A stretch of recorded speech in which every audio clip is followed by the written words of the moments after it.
The Minnesota Association of Dance Lines presents Minnesota's High School Dance Lines, combining the finest in artistic expression with athletic ability. The Minnesota Association of Dance Lines was created on August 23, 1980, in a direct response to an increasing need by area coaches for a central, organized resource of dance line information, and in response to a need for better organized competitions, especially statewide.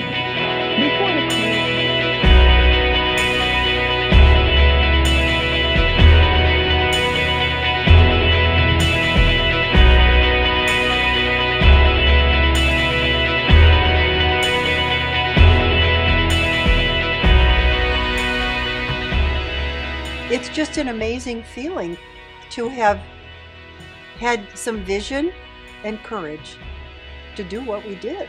At the time, I didn't think I was visionary or courageous at all. We just thought, here's a job that's good for kids, let's do it. And wow, here I sit at age 71, and it's like, wow.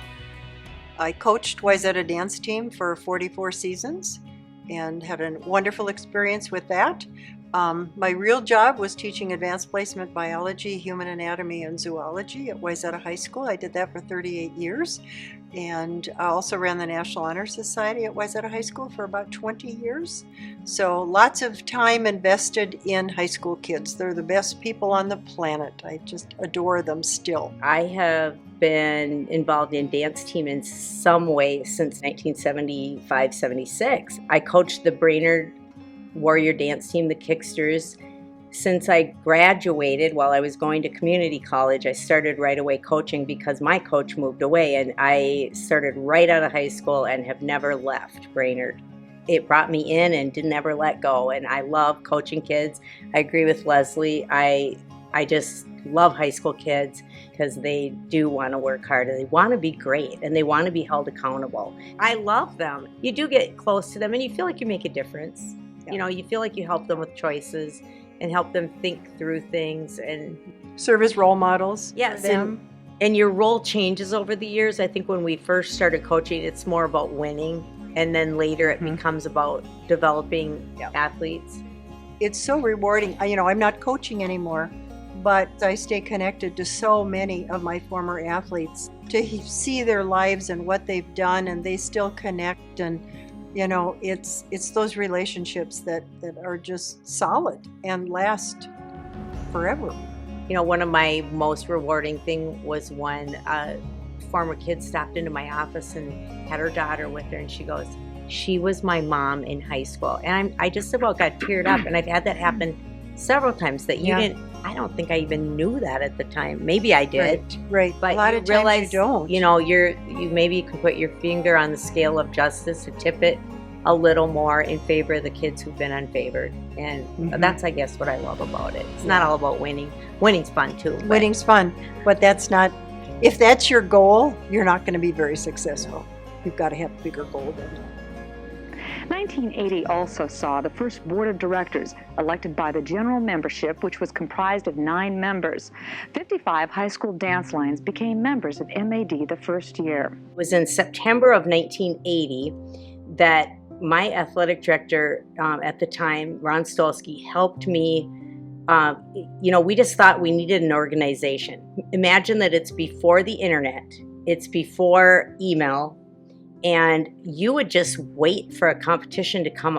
You didn't know, you couldn't plan your season because there wasn't any organization. So you would literally wait for a letter in the mail to know when you were going to get to compete. And they were far and few between. So we were like, well, let's help get this organized. So a friend of mine, Joelle Burns, she coached up in Pequot at the time. We sent out the original letter and we typed it on a typewriter, a manual typewriter. We addressed all the letters to every school district in the state of Minnesota, and we mailed them in snail mail.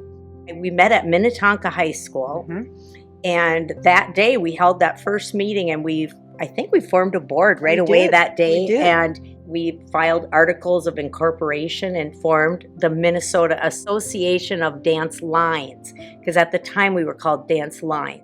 The Minnesota Association of Dance Lines has seen steady growth since its inception in 1980. Today's membership exceeds 100 members of both performing and non-performing areas. Every time you went a different place, different. it was a different score sheet. So you never really knew what you were up against. And then, in terms of judging, you would judge all the teams except your own. So we'd be up in the stands as coaches.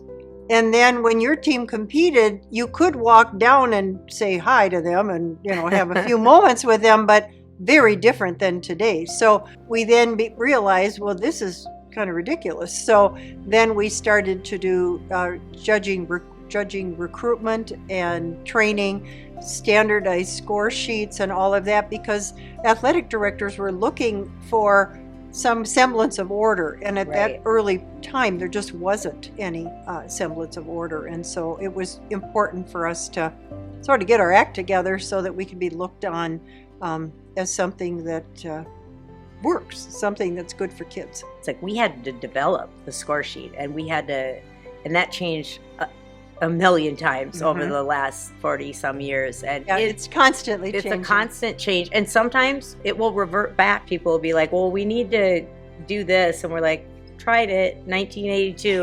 Didn't work. Been there, done that. Not that it wouldn't work now, but it has evolved, and I do feel Minnesota has one of the best judging systems there is right now, especially with the use of the rank points. Yes. And wasn't that developed at the University of Minnesota? Yeah.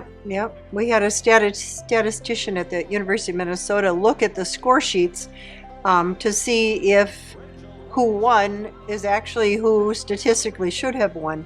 And obviously there's some personal bias with dance team in terms of judging, because it's not like putting a ball in a basket. It's very different than that. If we had a ranked system, it would be more fair, because then whether you got 50 points from a judge or 70 points from a judge, if that was the highest score they gave anybody, you're still first place. So instead of going by total points, we could do the rank system, and it would end up being more of a composite of what all the judges thought, instead of just totaling up points. And so that's been in existence now for forever, like mid-80s probably. A long time. We went into the state high school league, 95 was that, or 4, right? About then. Then. I'd like to welcome you to this exciting final competition for Class 3A and Class 4A. At first they wanted us to be in as an arts activity, like with choir and band and that kind of stuff. So I was president at the time, and so I went to that meeting where they were going to vote on it, and it was the representatives from all of the different regions in the state. And I talked about how that's not who we are. We are athletes. We should be coming in as a sport. And I made my case, and we had done so much grassroots conversations with all the athletic directors in the state. We called people and sent letters and whatever, and it got voted down. We didn't go in that time. We were joyful. Then our coaches didn't want it. No, we didn't want to go in as a choir kind of thing. That's not who we are. So then about 2 years later, they tried again. Same method in terms of wanting us to be more of an arts activity. And I was still president. I went and defended it again, and it got voted down a second time. So we met with representatives from the league and drafted another plan. And this time we would go in as an athletic activity. We still were not called a sport. It's kind of a gray area. Yeah, they wouldn't call us a sport yet because of how Title IX was written. Because Title IX said pom squads and the like could not be considered as a sport. We had to prove that we met the criteria of a sport. The interesting piece was there was no definition of a sport. The verbiage was, well, everybody knows what a sport is. Okay, so tell me what it is and we'll qualify, but you got to have a definition first. So we did get in under athletic activity that third time. And truthfully, a large faction of our membership did not want to go in. And I remember speaking at one thing where I was like, you guys, we either go in as a group together, getting like saying what we want to have happen rather than just getting taken over. So it was really a great thing when we did go in that they really listened to us at that point. Yeah. Because at first people were like, we don't want to be in the state high school league. We're going to have seasons. Yep. We now have seasons. And it was, people were digging their heels in. It was hard, difficult. It was difficult even for us to wrap our heads around. And MADT, prior, when we knew we were going to go into the league, we had, I don't know, a year or so before we were going to go in. And so what we did is we were very strategic about changing our rules and regulations so that when we went into the league, they would just accept it as we had done it. So, numbers of kicks in a routine, timing of routines, costuming things, all those things were already in place when we went in. And then they had us work with them and with some judges to develop that first rules book. And it's been modified every 2 years. Yeah, a gazillion times now. It was a lot. It was really a lot. was back Took then. a lot of time from our families. From our families, yeah. But it really did. It was worth it. It was determined young women that saw a wonderful opportunity for, at that point, only young women in the state. Now men can be part of it too. But we just worked our tails off. And we used to get a lot of guff. Like both of our teams were very successful, and that's why we were probably people that were interested in furthering the sport. But we would get, Wayzata only won because Leslie's on the board, or Brainerd only won because Cindy's on the board. And we're like, well, we'd have had way more time with our team if we weren't running everything. I remember trying to save MADT money, and I held coolers in there with beverages for the judges. We did everything. You did more of that. And we were young. That helps. Yeah. So I have a lot of pressure at work. But when I walk into dance team, it's like your people. And the music, and sometimes it's more stress, but it's a different kind of stress, and I love it. Good stress. Good stress, yeah. And one of the reasons I still coach is because I want to be a type of coach that makes kids feel they can do things. I'm not afraid of hard work, and I love showing kids that. I like showing them that they can do anything if they put their mind to it. I walked in today and I kind of was overcome with emotion. Well, I've gone through cancer this year, so told Leslie I've learned I'm not God, that I can let go and let other people do things, and I don't have to, manage everything. And it's just amazing to see when it's all kids you've taught that are stepping up to take the reins. And some of them are not my own students.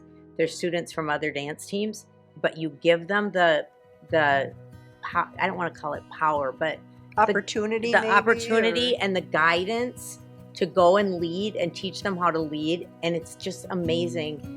It's all about the relationships that get developed on such a tight-knit team, because you're very you have to be cohesive to do what you do. It's not individuals doing stuff. It has to be really cohesive. And something I worked on, and I know you do the same thing, is to be the same coach that shows up every day. Even if my day before that was, didn't go in class how I wanted it, or this little stinker wasn't doing what I wanted, or whatever.